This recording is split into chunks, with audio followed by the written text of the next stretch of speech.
Olá, você está entrando na Rinosfera, o podcast da Rhino & Partners. Papos estratosféricos sobre marketing, branding, cultura, esporte e todo tipo de assunto que vai tirar você do lugar comum. Acomode-se na cadeira e vamos juntos. Olá pessoal, como estão todos, todas? Prazer estar aqui com vocês novamente, hoje com um convidado mais que especial na nossa Rinosfera. Nós estamos aqui com o Ricardo Fará, um querido amigo, um partner fundamental para esse momento que a gente está vivendo, não só na agência, mas em nossas vidas. E eu gosto muito quando ele se diz que é uma pessoa que foi formada e forjada a facilitar, a fazer escolhas de vida com consciência e leveza. É um prazer estar aqui com você, Ricardo. Hoje vai ser um dia de muito aprendizado para todos nós. Para todos nós, isso aqui é importante, né? Eu tenho muito prazer de estar aqui com vocês. Eu sempre costumo dizer duas coisas antes de eu começar a falar, que é qual é a intenção que me move a ação. Então, a intenção que me move a ação aqui e agora é compartilhar com vocês experiências, sabedoria que todos nós temos, e aí construir um podcast muito legal que você goste e que seja útil para a sua vida. Muito legal. Podcast hoje, uma edição especial também. Temos aqui a presença do Rhino, estreando aqui como parte dessa mesa debatedora. Rhino, bem-vindo. Muito obrigado. Eu sou o único que não está treinado aqui, né, nas edições anteriores. Erros serão permitidos e perdoados. Isso, e eu espero que eu possa contribuir com a conversa toda aqui. Um prazer, viu? Prazer ter você aqui, Ricardo. Prazer é meu, Rino. Obrigado pelo convite. Estava esperando a sua fala para agradecer e me sinto muito honrado. É um prazer estar aqui com vocês. Ricardo, uma primeira pergunta. Eu ia já começar a te provocar, mas eu vou provocar daqui a pouquinho. Okay. Vamos esquentar um pouco para todo mundo ficar mais na mesma sintonia, e aí eu mando os petardos. Uma coisa que a gente aprendeu com você, que você trouxe para todos nós nos momentos que a gente esteve junto, é que você coloca trabalho com humanidade, trabalho com afeto. O que isso muda no dia a dia da relação entre empresas e pessoas? Esse é um ponto hoje que é fundamental. A gente tem discutido em tempos de muita complexidade. Ontem eu participei do 6º simpósio de Coaching e Mentoring do Conselho Regional de Administração de São Paulo. Foram 4 horas de conversa. Num mundo de complexidade e de uma velocidade assustadora, a qualidade da liderança precisa ser ressignificada. Então, o papel do líder, hoje, ele é diferente do que era antes. Em vez de comando e controle, hoje tem que ser cooperação, colaboração e cocriação. Agora, enquanto não tiver uma mudança de mindset na cabeça desse líder, ele vai continuar enfrentando desafios terríveis. Que são os desafios que a ausência de comunicação clara, assertiva, humana e humanizada pode trazer para o relacionamento liderado, líderes ou empresa como um todo. Então, esse ponto de trazer a parte humana, ele vai ser cada vez mais um diferencial nos relacionamentos empresariais. Agora, vamos lá. Eu não estou sendo piegas. Eu não estou sendo que você tem que ser bonzinho. Ser bonzinho é uma distorção da qualidade da justiça. Não estou dizendo que você tem que ser paternalista. Porque ser paternalista, muitas vezes, você não evolui e a pessoa que você está, eu vou usar um termo forte, acobertando, também não cresce. Acolher não é acobertar, né? Isso, exatamente isso. Legal. Então, eu tenho dito que o papel do líder, ele tem que ser um líder hoje mais íntegro, integral, humanizado. O que significa humanizado? Ele tem que estar mais perto da equipe, ele tem que sondar e conhecer quais são as aspirações das pessoas que fazem parte da equipe dele. O que essa pessoa quer? Onde eu posso pegar os valores empresariais e correlacioná-los com os valores pessoais, de modo que os objetivos sejam atingidos com mais consciência e com mais clareza. Bom. Quando você coloca essa diferença de visões até sobre o mundo, né, Ricardo? Essa questão das diferenças etárias hoje, que a gente vive aqui na Rhino, né? A Rhino, com seus 62 anos de experiência, a gente tem um time aqui que acho que mescla aí, eu diria que mais de 3 gerações trabalhando junto, né? A gente sente isso no dia a dia, né? Que existem momentos de aprendizado, inclusive com isso, mas eu acredito que isso também pode ser em algum momento, principalmente nessa mudança de chave, né? Desse tipo de gestão, isso deve ser um desafio, principalmente quando a gente tem diferenças etárias ali. Como é que você enxerga isso? É verdade, e aí eu volto para o papel da comunicação, que é fundamental. Bom, aí tem uma série de coisas, olha. Vamos ser que você seja a geração boomer, e você está lá com a geração X. Não adianta você querer posar de dono da verdade, né? Que a verdade é tua e o outro não sabe nada, né? Espera um pouquinho, abre o coração, abre a mente, abre o ouvido, faz uma escuta ativa, entende o mundo do outro. Quando você começa a entender o mundo do outro,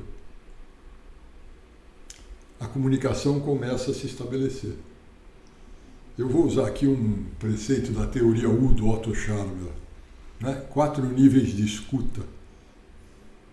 O primeiro nível de escuta, eu não vou pôr os termos técnicos que ele usa, mas só didaticamente. O primeiro nível de escuta é escutar sem me importar para confirmar aquilo que eu já tinha como ideia pré-concebida. Então não escuto. Aí quando você falar alguma coisa, ele está vendo? Ele sabia. Geração X, tá? Os caras não querem nada com nada.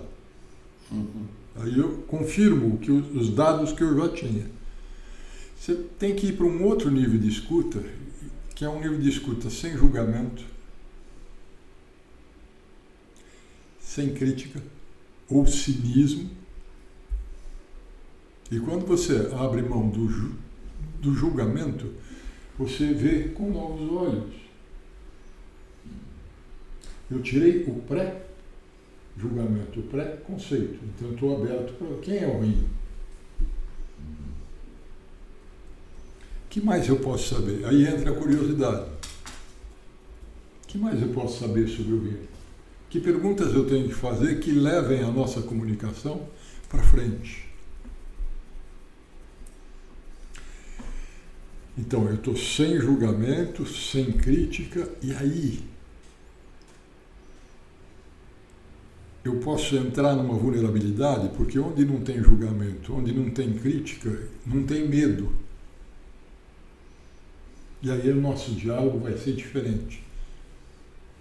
O Otto Scharmer, da teoria U, ele faz a descida, e aí, num determinado momento, ele diz assim, a partir de que fonte eu estou operando? E isso é extremamente importante, porque se eu sou um líder e eu estou operando a partir do medo, eu não vou estar inteiro naquela comunicação, naquela relação. Então, eu preciso suspender o julgamento, a crítica, o cinismo e o medo. E a partir daí, com o coração mais aberto, empaticamente, que é o melhor nível de escuta, eu construo a relação e a comunicação. Uma das coisas mais legais que a gente viveu, queria até ouvir o Rhino nisso, quando a gente fez o treinamento com você, e foi uma experiência transformadora, pessoal. É mesmo. Foi uma coisa assim que você sai diferente do que você chegou. E sai diferente para melhor. Sai diferente numa outra condição de compreensão da relação. Uma das coisas que mais me chamou a atenção, Ricardo, foi quando você nos provocou a nos colocarmos no lugar do outro. Eu diria que não é nenhuma técnica, essa percepção que ali na hora, eu diria que nem estava no teu roteiro original, a a possibilidade de provocar esse exercício. E ele foi absolutamente transformador, porque ele não só provoca uma escuta, como ele provoca uma experiência. E a hora que você ouve o outro dizer sobre você como se fosse você, é incrível. Como é que foi isso ali na hora? Como é que você sacaneou a gente desse jeito? É lógico que eu vou entrar para um trabalho, eu tenho que ter um planejamento, porque não é só entrar e dizer, vamos ver o que vai acontecer. Embora hoje eu já esteja trabalhando assim. Porque eu acredito que... Deixa eu fazer um parênteses aqui. Por que o trabalho com vocês foi um trabalho, eu não vou dizer fácil, mas leve. Leve para você, né? Não, uma coisa simples. Vocês tinham um alinhamento de valores. Qual é o alinhamento de valores? Fornecido pela Rhino. Está todo mundo aqui, ok? Quando é que desalinha valor? Quando tem algum problema de comunicação. E como é que a gente resolve o problema de comunicação? Com fala. Com fala empática. Né? Como é que eu posso estar no seu sapato? Não posso. Mas se no dia a dia a gente se percebe, todos nós, a gente forma uma ideia. Quando uma relação se aprofunda, a gente tem mais um pouco de conhecimento. Então, se eu tivesse no seu sapato, o que eu estaria pensando? Se eu tivesse no sapato dele ou do Rhino, qual é o calo que está doendo? Eu detesto usar isso assim, a dor do cliente. Para mim, dor é para médico. Não é? Qual é o incômodo? Dor e encantamento, né? Encantamento também serve para tudo, né? Tudo. Serve para ir no cinema, para comer pipoca, para encantar o cliente. São palavras que deviam ser cortadas, né? do vocabulário interrelacional. Mas se você não tem um encantamento, olha, todos nós, sombra e luz. Não adianta, ninguém é perfeito, anjo, puro. Todos nós é sombra e luz. Então, eu sou perfeito e imperfeito. Eu tenho luz, mas eu tenho sombra. Eu sou um anjo quando eu quero ser, sou, mas sou um diabo quando eu quero ser. Eu digo isso, Ricardo, mas porque são palavras que ficaram presentes assim, todo mundo tem que falar, né? O cliente, o trabalho, o desenvolvimento, né? Ele nasce da empatia, do conhecimento do que o outro pensa, do que o outro sente. Então, encantamento virou assim, igual narrativa, né? Tudo é narrativa agora também, né? Então, são coisas assim que ficam pesadas, né? E viram um lugar comum. Podia até ser uma coisa importante, né? Mas ela vira um troço. Eu pretendo evitar essas coisas de encantamento, de narrativa. Eu odeio gratiluz. Odeio gratiluz. Agora ninguém mais fala obrigado. Ou fala gratidão ou gratiluz. É ridículo, desculpa. Isso é coisa, e aí eu entro na minha pergunta, que vem dos coaches. E eu te pergunto, coach versus mentor, porque a palavra coach hoje virou quase xingo, né? Infelizmente. E porque a pessoa desvirtuou o senso, o sentido dessa palavra.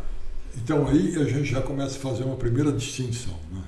A primeira é assim, como qualquer outra profissão, você tem os bons profissionais e você tem os maus profissionais que são picaretas.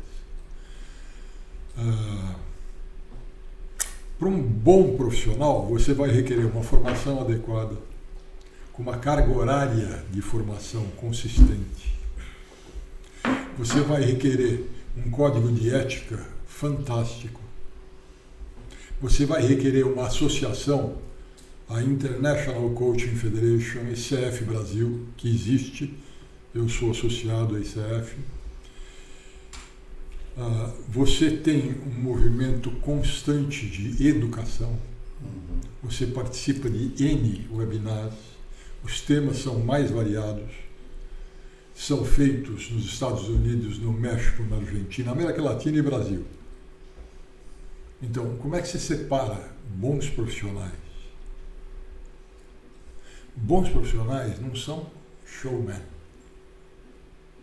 Vou entrar naquele palco vou fazer uma palestra que vai mexer com todo mundo, porque é possível, eu mesmo conseguiria fazer, mas depois que você abriu a caixa de Pandora, como é que fica? Qual é o cuidado que você tem que ter com aquele ser, ou aquela multidão que está na frente? Por quê? Se o trabalho não for consistente e não for alinhado com os valores do próprio indivíduo, lembra, o valor leva ao sonho, o sonho leva à meta, a meta leva ao objetivo. Então, eu posso fazer um trabalho maravilhoso, motivar aquela audiência, e depois eu vou embora. O trabalho de coaching é um trabalho permanente, por um número determinado de reuniões, onde o coach, apenas com perguntas poderosas e algumas ferramentas, ele leva o cliente a atingir o ponto desejado, trabalhando os obstáculos. Entre A e B tem um obstáculo. Vamos olhar, o que é esse obstáculo? Por que ele está aí? Então, é um trabalho consistente. Já o mentoring, quando eu faço, é um trabalho mais diferenciado. Por quê? No coaching, o cliente tem as respostas. No mentoring, você respeita as respostas do cliente, mas você tem experiência de vida suficiente para dizer que tal por aqui? Ou vamos analisar. Boa. E aí você também conduz. No coaching você não conduz. No mentoring você conduz. É uma relação sempre muito baseada na confiança, no sigilo. Isso é fundamental. E uma vez estabelecido esse relacionamento, se faz planos de ação, tanto no coaching quanto no mentoring. Boa. Acho que pude dar uma... Rino, na prática, a gente que passou por isso, né? Eu confesso que assim, eu também acho que o Fernando mexeu numa ferida ali e faz parte. Falar de treinamento, falar de coaching, falar de qualquer coisa que vai mexer com as dores, né, das pessoas, indica uma coisa muito chata, né? Mudança. E a gente sabe que, não sei se depois que eu passei dos 45 eu passei a assumir, se eu sempre tive e só passei a assumir agora, ou se eu passei a ter isso agora. Mudança gera medo, né? A gente realmente tem essa dificuldade. Na prática, Rino, depois da gente ter passado pelo que a gente passou com o Ricardo e com tudo que a gente fez, como é que você enxerga hoje que um empresário que tem lá um time, né? Vamos pensar em questões práticas do dia a dia. Um empresário que está pensando em mensurar melhoria de vendas na empresa dele. Como que esse trabalho que o Ricardo está falando, que num primeiro momento pode parecer meio filosófico e distante do nosso dia a dia, mas como que ele se materializou, pelo menos que você sentiu isso no nosso dia a dia aqui da agência? Primeiro é importante a gente dizer que a gente só recomenda aquilo que a gente conhece, né? E a gente teve um trabalho da empresa com o Ricardo, que foi muito interessante. A gente já vem caminhando em uma série de mudanças, de paradigmas, de inovações dentro do trabalho que a gente faz para os clientes, né? O que me chamou muita atenção no trabalho com o Ricardo, embora a gente se conheça pessoalmente há algum tempo, né, temos uma amizade light, porém real, foi a primeira vez que a gente fez um trabalho com ele, né? E o que me surpreendeu foi que ele é muito firme, né, nas colocações, é aquilo que a gente falou que ele mesmo falou de não ter paternalismo, ao mesmo tempo afetuoso, né?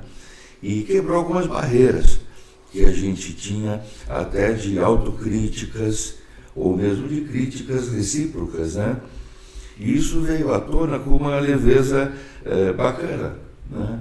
E eu acho que foi muito útil para nós esse tipo de trabalho.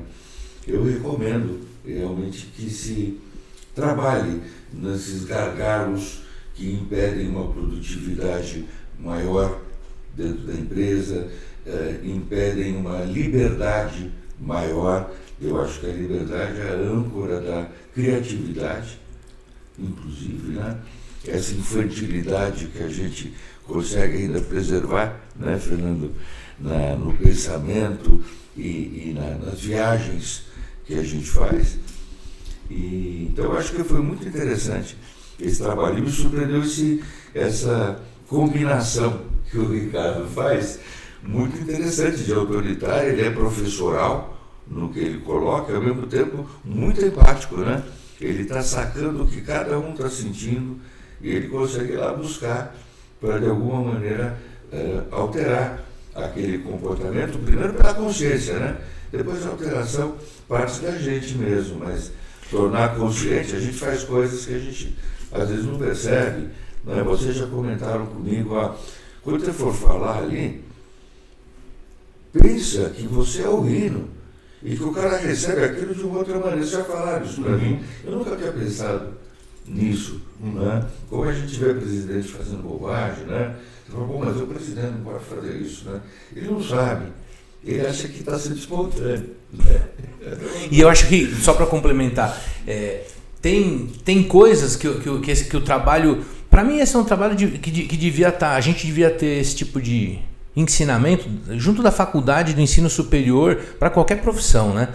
Porque o que a gente vê, e não é só na geração dessa turma de hoje, mas na geração de vocês, são pessoas que sempre chegam formadas tecnicamente e que aí a hora que tem que fazer um trabalho que envolve, por vezes, 15, 16 pessoas de formações diferentes em torno de uma mesa, chega ali e fala assim, puxa, como é que eu me coloco, como é que eu faço essa...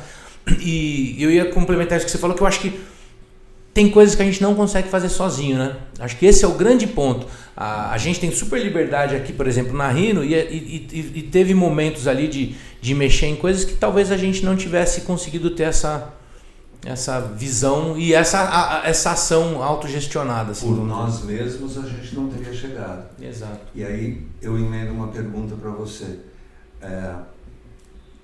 Como você ajuda a superar as dificuldades cada vez mais inovadoras e novas, inovadoras no sentido não da inovação, mas da novidade que os líderes têm enfrentado nos dias de hoje, que é completamente diferente de antes do pandemônio, eu não chamo de pandemia, eu chamo de pandemônio, né? A gente tinha um mundo antes de 2020, passamos por uma idade das trevas de uma maneira muito apertada e justa ali, por um curto tempo, mas intenso, e essa relação dos líderes com os seus liderados, com os seus companheiros, mudou muito. Qual o teu papel ali para lidar com o líder de hoje e as ferramentas que hoje a gente tem na mão? Eu desenvolvi uma mentoria baseada nas teorias do Richard Barrett. O Barrett é um palestrante de primeira, é uma autoridade em valores, cultura organizacional e valores. O que eu tenho notado, assim, deixa eu procurar ser o mais didático possível. Se você, como líder, não trabalhar os seus próprios medos, você não consegue se conectar, não consegue se expressar e não consegue ser no meio dessa complexidade e pandemônio que nós estamos passando, né? Então vamos lá. Um líder que e aí a gente entra um pouquinho em psicologia.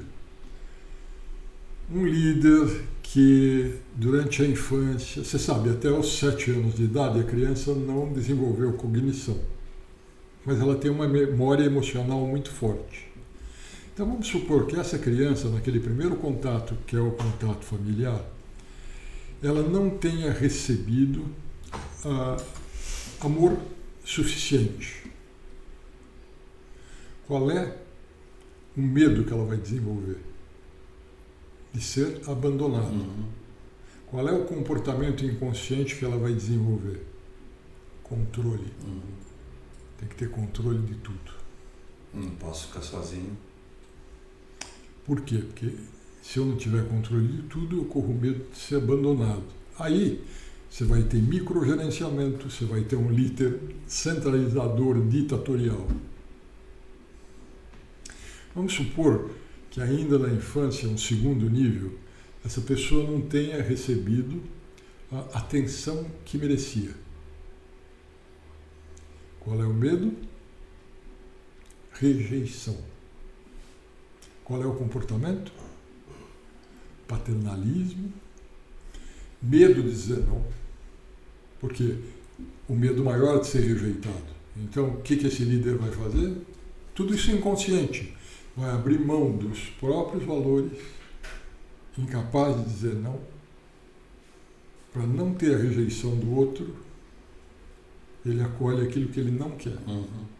E aí vai ser um líder paternalista, vai ser um líder que não sabe gerenciar conflito.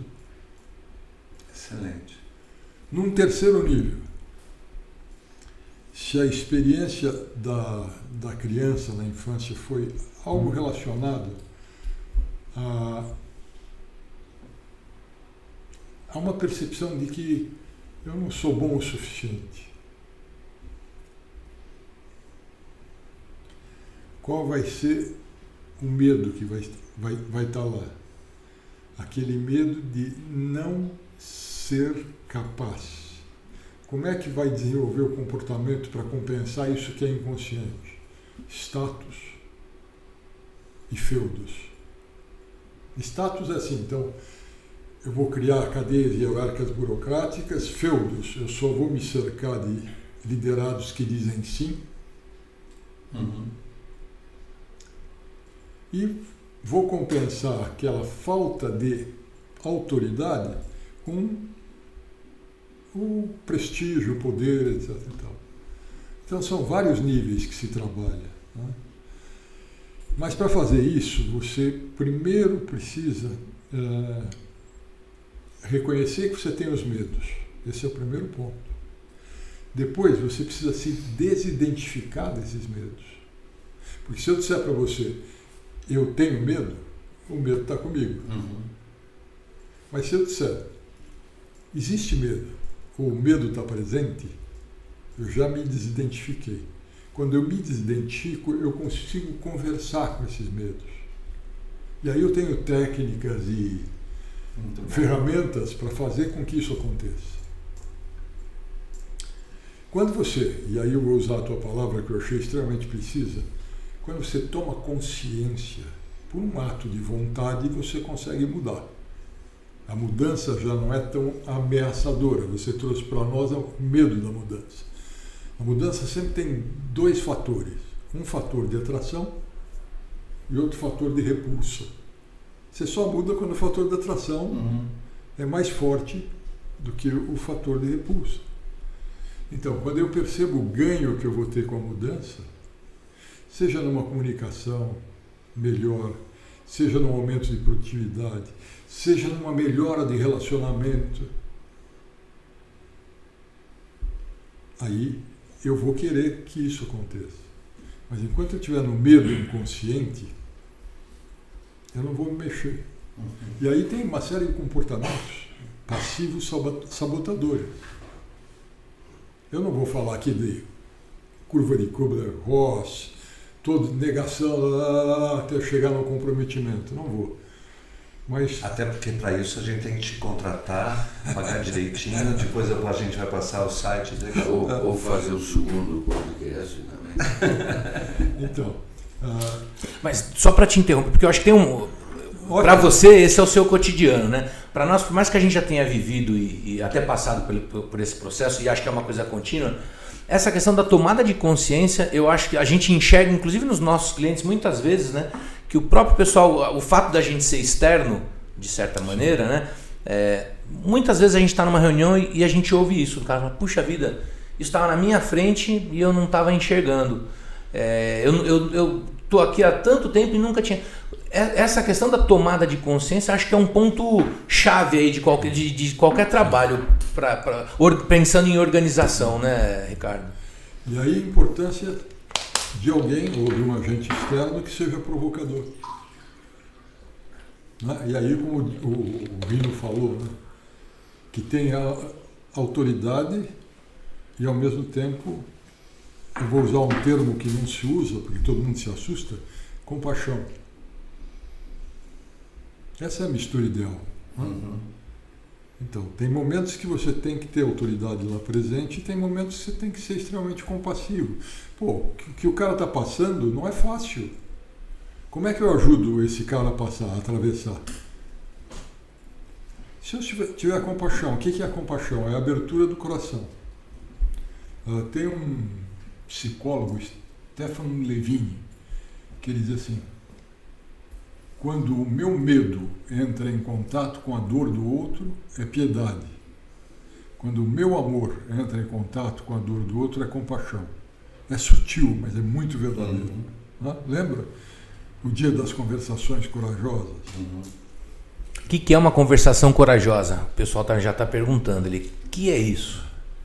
Então, a conversação corajosa é aquela que nos move a superar os próprios medos. Essa é a primeira ponta. Mas quais são os medos? São vários. No ambiente organizacional, nossa senhora. E na relação hierárquica de poder, uma série de medos. Tá? Muitas vezes esses medos não permitem que a gente se expresse. Então, eu nunca vou ser eu no meu ambiente de trabalho. Como é que eu tenho uma conversação corajosa? Percebendo que esses medos não ajudam nem a mim, nem aos colegas, nem ao líder, nem aos liderados. Por quê? Porque a gente faz de conta, está tudo bem. Não está tudo bem. Tem problema de comunicação, tem problema de relacionamento. É normal não tá tudo bem, né? Eu acho que também isso é uma coisa importante. Às vezes eu sinto que a gente mesmo às vezes tem esse receio, né? Fala, puxa, mas eu vou trazer mais um problema aqui, dizer que eu...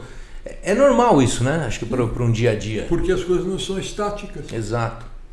Então tem uma dinâmica, a vida é dinâmica, o processo é dinâmico, a empresa é dinâmica, absolutamente tudo é dinâmico.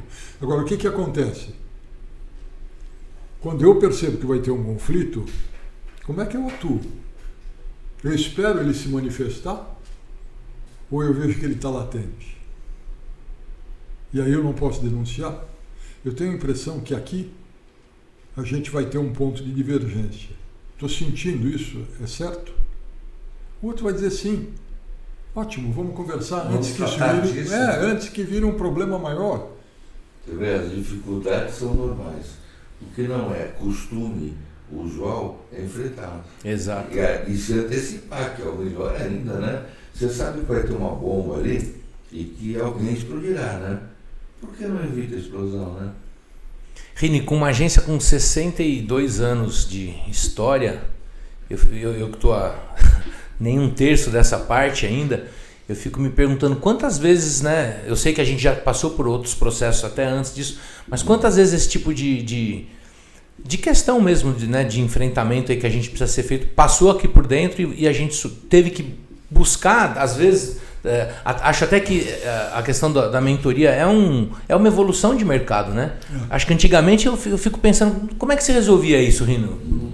Fui embaixo do tapete, fingia que não estava ali, ou acabava esperando estourar um conflito, né? Como você disse aí que o ideal é antecipar isso. Sabe o que eu acho, Maurício? Eu vivo desde garoto, o Fernando também, né? No nosso ambiente de agência.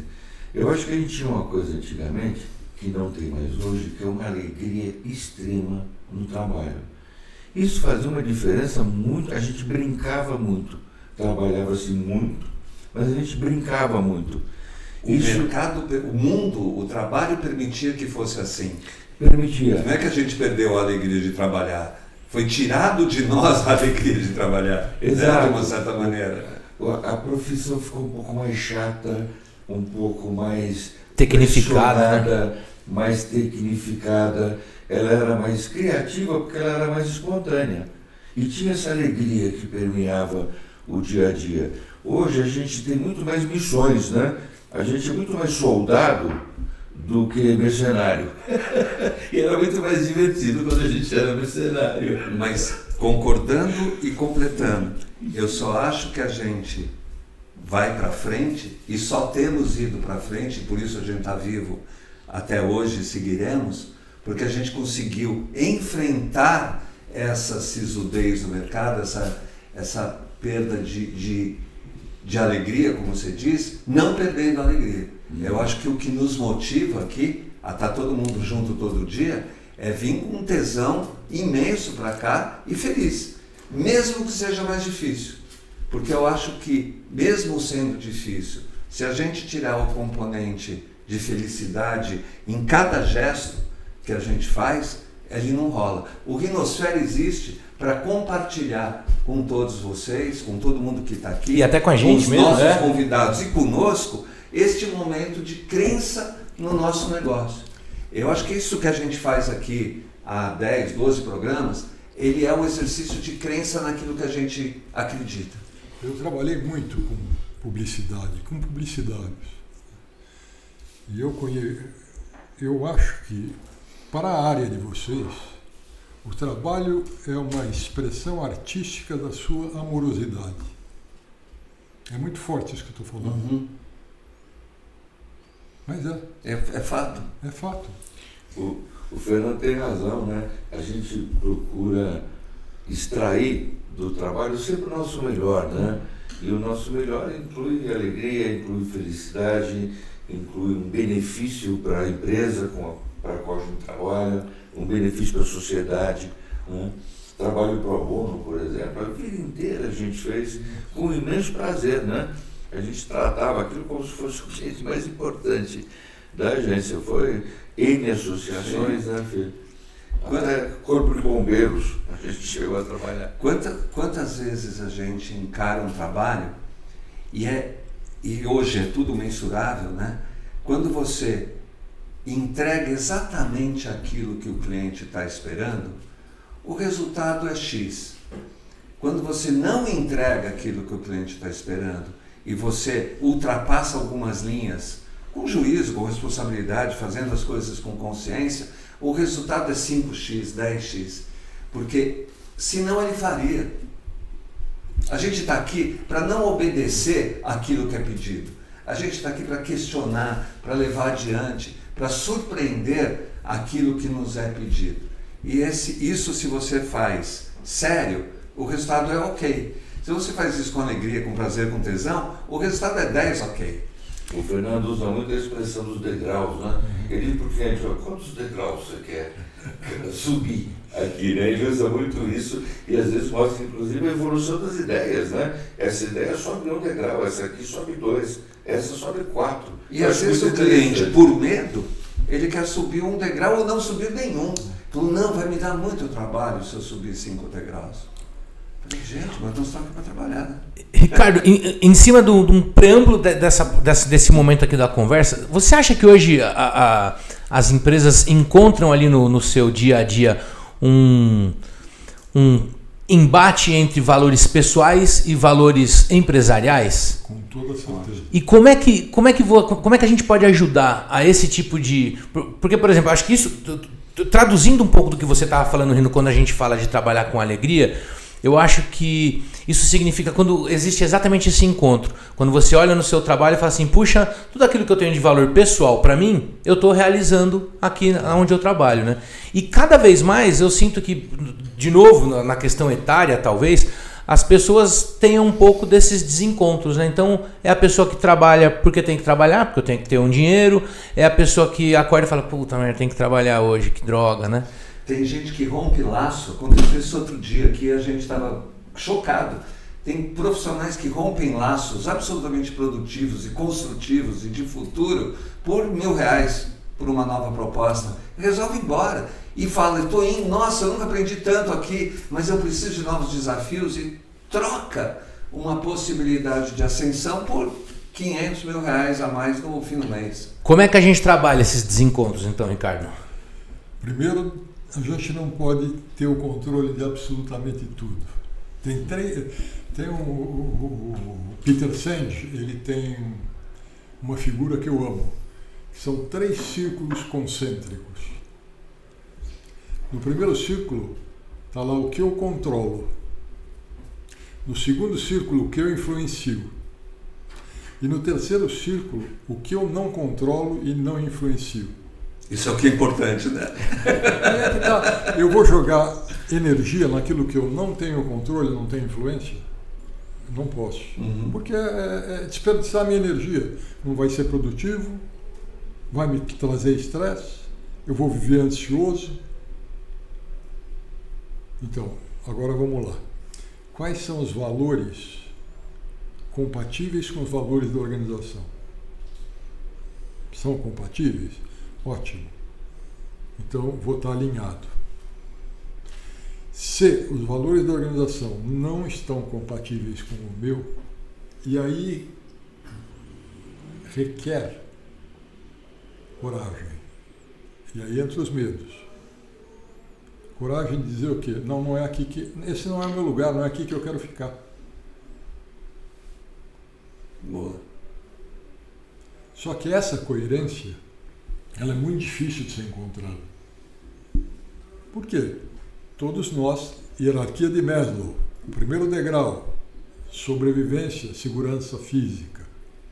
Segunda, relacionamento. Terceira, autoestima. Os medos referentes a cada um desses níveis estão presentes. Quantas vezes eu não aguento mais estar nesse ambiente, mas tenho que pagar a conta. E aí eu me submeto. E outra coisa que eu acho que é muito importante aí também é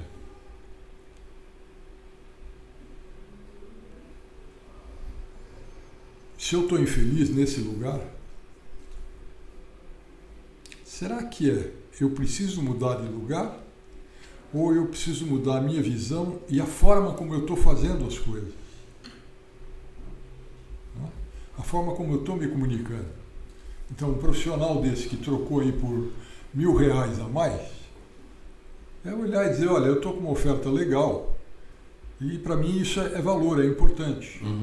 Eu tenho um pouco mais de futuro, devo ficar aqui um pouco mais, daqui a pouco eu recebo esse R$1.000 a mais. É conversa corajosa. Boa. Para as conversas poderem eliminar mal-entendidos. E, nossa, e como tem mal-entendido? Como tem? Muito verdade. A gente vê isso o tempo todo, né? Essas dificuldades de comunicação, né? Muito. E o medo, né, de expor, ou de perguntar, ou de se colocar. Se eu me colocar como eu devo, vou perder a relação com o Fê.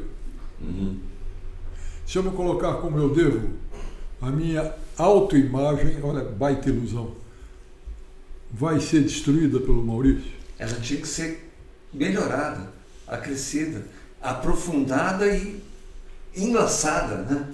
Por isso que eu criei a mentoria, para poder trazer para os profissionais essa dinâmica que é oculta, é inconsciente. Você sabe disso com mais propriedade do que eu pela sua formação. Né? Eu tenho mestrado em psicologia social, pós-graduação em psicologia transpessoal, mas não clínico. Então o meu saber é aquele saber adquirido do livro e da prática que eu faço no dia a dia, mas sem clinicar. Então hoje, se você me perguntar qual é o maior desafio do ser humano, eu vou dizer o que sempre foi: medo. Isso. Eu tenho uma... Né, porque eu fui formado em psicanálise também. E eu estou atendendo, e isso está sendo fundamental para o trabalho de comunicação, porque vai somando tudo e engorda o caldeirão, fica tudo muito mais consistente. Eu tenho uma profissional brilhante como paciente, brilhante, uma brilhante assim, absolutamente fora da curva, e ela tem absoluta certeza que ela é uma farsa. Ela é brilhante, ela tem trocentos trabalhos publicados, e ela fala, não, eu sou uma farsa. Olha isso. E vai lidando com isso, né? E está melhorando. A cada dia a gente está fazendo acreditar cada vez mais, voltou à sua atividade de trabalho. Parece medo, né, Fê, de assumir um protagonismo real. É mais fundo que isso. Ela foi taxada como farsa lá atrás. E aí vem um pouco dos medos acumulados. A autoestima baixa, e aí, pronto. A acusação. Só que é brilhante, é um ser brilhante. Ricardo, acho que a gente já vai ter que fazer o podcast 2, 3, 4 com você, porque é infindável. Que conselho, que mensagem, mais que um conselho, que mensagem você gostaria de deixar para essa turma que está nos vendo e que deseja crescer mais que profissionalmente, que deseja crescer pessoalmente? Acho que o autoconhecimento sempre foi e sempre vai ser uma jornada de vida. Quanto mais autoconhecimento eu tenho, mais capacidade de trazer o que está no inconsciente para o consciente e mudar as situações de vida onde eu quero e como eu quero chegar. Por outro lado, não basta eu me autoconhecer, porque isso é uma parte da ferramenta. A avaliação externa é importante, isso a gente chama de feedback. Tá? Então, autoconhecimento, que é a jornada que eu mergulho por mim, e feedback externo vão fazendo com que eu me perceba de uma forma diferenciada. Uma das coisas que eu vi em vocês foi valores extremamente comuns, uma amizade fantástica,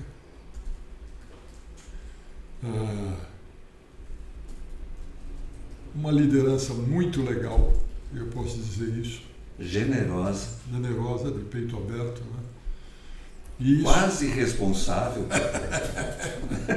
Vocês deram muito no melhor sentido. Não, vocês deram muito puxão de ouvido dele, né? De orelha dele, e ele deu em vocês também, né? No trabalho. Então, mas hoje a mensagem fundamental é: admita vulnerabilidade, veja os seus medos, trabalhe, transforme os medos. Você não tem que dizer assim, não tenho medo, porque o medo é saudável. Não é? Ele impõe limites. Então, se eu disser assim, pessoal, vamos atravessar, fechar o olho e atravessar a corrida da Avenida Pacaembu, vocês vão dizer não. É lógico que não. Ninguém quer morrer, ninguém quer ser ferido. Então, o medo tem, quando ele está ligado ao corpo físico, um papel fundamental: preservar o corpo. Muito bom. Quando ele está ligado nas outras esferas, aí é a grande ilusão. Por quê? Bom, eu tenho medo do Rino romper relacionamento comigo. E eu não faço absolutamente nada por medo. Vai acontecer. Muito bom. O medo é uma projeção de algo que existe ou não existe, mas que, se você der acolhida, vai se realizar, sem sombra de dúvida. Eu tenho um pouco de medo daquele suco que a tua esposa faz, mas nem por isso eu vou deixar de fazer. É bom o suco, é só não dar a receita. Opa! Não diz como é que faz, que todo mundo vai adorar. Rino, como é que foi a primeira participação? Gostou? Eu gostei muito, eu estou contente da gente ter. Isso é um fórum, né? Isso é um fórum de convivência com gente inteligente, com gente que tem sensibilidade, tem algo a acrescentar para o nosso trabalho, para a nossa vivência, para quem assiste a gente, para vocês. E tudo isso indo para o cliente, né? Esse é o nosso foco, que a gente seja cada vez melhor no nosso trabalho e para os nossos clientes. Acho que vale a pena lembrar, né, que esse trabalho, na verdade, a gente está retomando com o nome agora de podcast, né, como Rinosfera, mas durante a pandemia, o Rino, no auge da sua mocidade, ele falou assim, tá todo mundo distante e é uma droga, né, quero aproximar o pessoal do mercado aí. E a gente fez 13 edições, eu acho, 20 e poucas edições de um podcast, né? Que naquela época a gente nem chamava assim. Era live, né? Era uma live. E a gente chamava de RhinoCon Todos por Todos, naquele momento em que estava todo mundo, né, trabalhando. Então, sinta-se, na verdade, como a segunda geração desse trabalho. Ricardo, quem gostou dessa conversa e quer conversar com você, quais são as redes sociais que você indica aí para o pessoal te conhecer melhor? Como é que eles chegam em você? Eu estou no LinkedIn, eu estou no Instagram, estou no Facebook, estou no TikTok. Sem fazer dancinha. E estou no Twitter. Todas elas. Né? Legal. É uma forma hoje de comunicação. Quer você queira, quer você não queira. Ricardo Fará, né? Fará com H. No final. Mentoring. Mentoring, isso. Mas a gente vai deixar aí as arrobas tudo direitinho, sinalizando os canais. Só um último ponto também, né? Você citou um montão, eu adoro isso, um montão de bibliografia. Acho que também quem quiser depois ter mais detalhes pode entrar em contato com o Ricardo, né? Que você foi só citando ali, não deu tempo da gente deixar tudo mais ou menos. Você anotou várias, né? Anotei algumas, mas é sempre bom a gente deixar, quem tiver interesse por isso, contate, né, novamente diretamente aí o Ricardo. Maravilha. Fê, obrigado mais uma aí. Pessoal, Obrigado. também obrigado. Valeu, pessoal. Teremos novos programas em breve aí. Até uma próxima. Até o próximo Rinosfera com mais uma surpresa para todos nós. Obrigado.